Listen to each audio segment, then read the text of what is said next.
Hi, I'm James Humble, lab partners. And I'm Jay Mattinson. Yeah.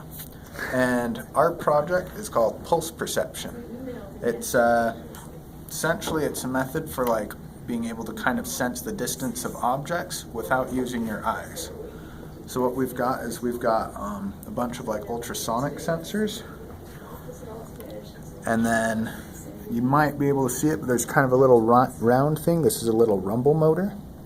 And they're all connected to the microcontroller. And so the microcontroller gets distances from the ultrasonic sensors, which they kind of work like sonar. They send out a ping and then wait for a echo.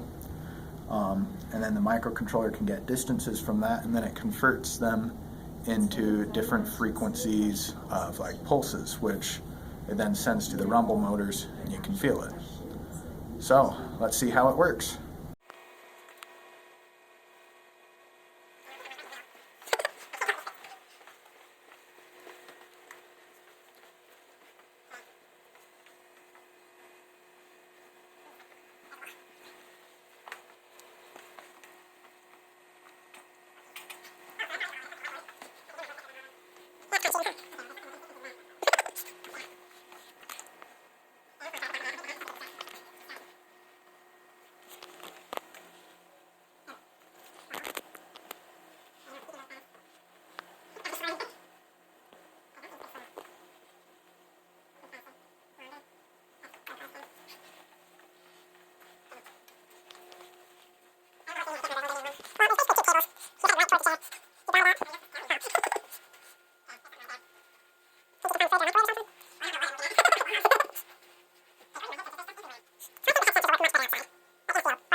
So we ran into a few challenges with this project.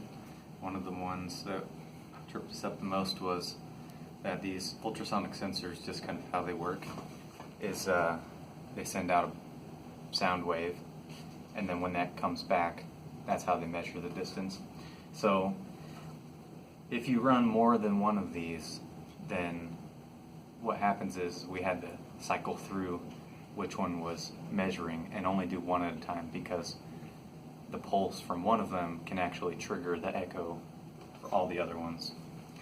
And so that was one challenge. Another thing that we ran into was the fact that these sensors are kind of picky on what surface reflects the beam the best, or the wave, the sound wave.